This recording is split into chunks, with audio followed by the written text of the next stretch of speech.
Hello and welcome to another pen video.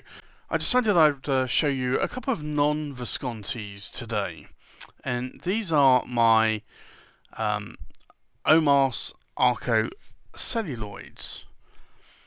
Omas, like many other fountain pen companies, have since gone under and are no longer in business or manufacturing pens as they were in their heyday. Omas started out in business in 1925 from the founder, Armando Simoni. He always used to say, a pen must make writing pleasurable. If writing is the key to a man's soul, then Omas's designs speak about their creator. Armando Simoni was a lover of Greek culture, a technician and artist at the same time, and a great enthusiast of the pen world. Omas made a lot of what has always been considered pens with superb craftsmanship and even better celluloid. Omas started out in 1927 making the Doctor's pen, the Omas Lucians in 1936, the 361 in 1948, the Ogiva in 1950, all the way up through its history to the Art Italiana in 1984, the Paragon in 1985, the 360 collection in 1996, all the way up to its demise in 2015. So these pens I'm showing off today are not strictly Omas's.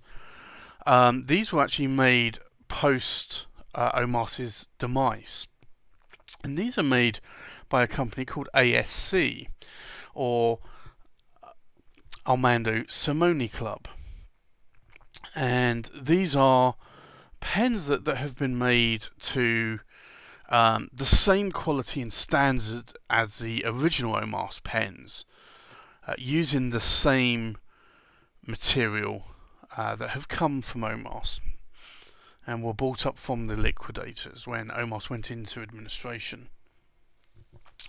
So the first pen I want to show you really is the Ogiva Tribute. And this was a tribute to Armando Simoni, the founder of Omas, who died in 1958. The pen is crafted from the same classic Italian celluloid that Armando Simoni used beginning in the 1930s for his Arco bronze pens. It's the same length and girth as the original Ogiva fountain pen. The only difference really on this is that the filling mechanism is not a piston. They're using the standard converter, and some of these Ogivas came with an ASC nib. Now if I zoom in, you'll be able to see it comes with the same Omas clip, roller clip. It has the 3 cap bands.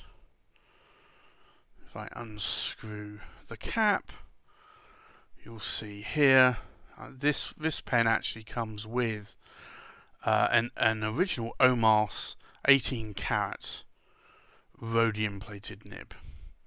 Comes with an ebonite feed as well, same as the original Ogivas.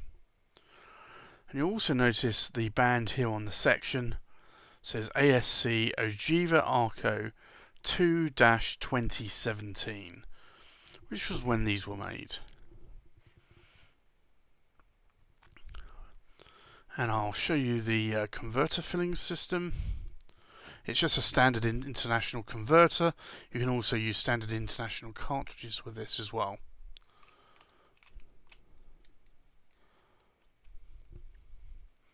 The threads are quite long. You can see here the body.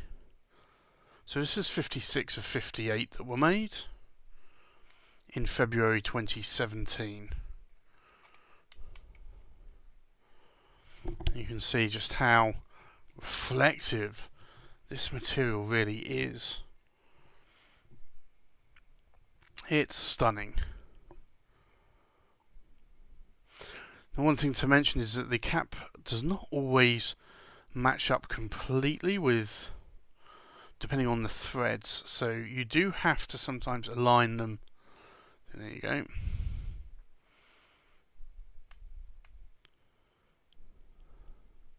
See, they're still misaligned there, but yeah, it's just something you have to bear in mind. There's a number of threads, and you just have to get the right thread.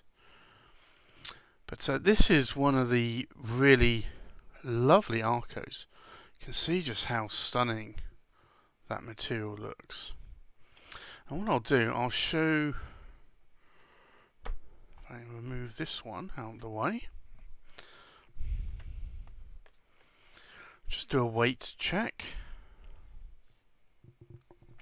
And this pen is not inked up, so with the cap you're looking at just under 22 grams. The cap itself is just under 8 grams, and then the pen is just under 12 grams.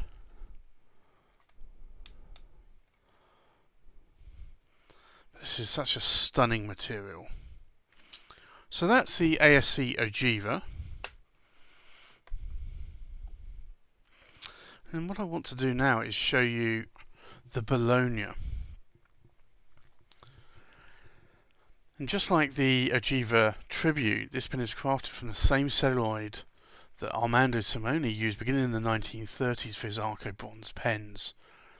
The Bologna is larger in length and girth than the pens that Armando Simoni produced in this style. It is equipped with a large vintage style roller clip in rose gold finish. I'll show you that again. You also notice it has the Greek keyband, and it does actually have an ASC badge or medallion. Some people like that, some people don't like that. I think really it would have been better because of the size of the pen if the clip was a little bit longer, but again it's down to personal taste. You can see here again just how well the body of this pen actually just shines when the light reflects off of it. To get that level of shine coming from the material, they actually have to use a beeswax compound to polish the pen to make it shine that much. But it is absolutely stunning. Now, this pen comes with a very large number 8 size nib, which is basically the same size as a Pelican M1000 nib. Now you'll see here that the nib itself is actually laser engraved. Ink can pull sometimes on the nib with nib creep, and it does sometimes get caught and get stained on the nib. So that's just something to bear in mind, because it's a laser engraved or laser cut out nib with a rose gold plating. But it's a rather large nib. You can see the ink that's just pooling there on the feed. And again, it's an ebonite feed.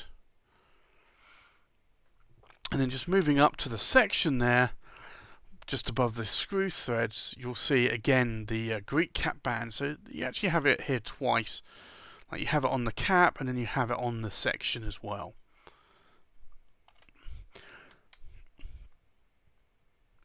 And again, you do have to also be careful that, again, there are multiple threads on this pen, so sometimes they don't actually always match up. So if that's something that does actually annoy you, then you just have to bear that in mind. There you go.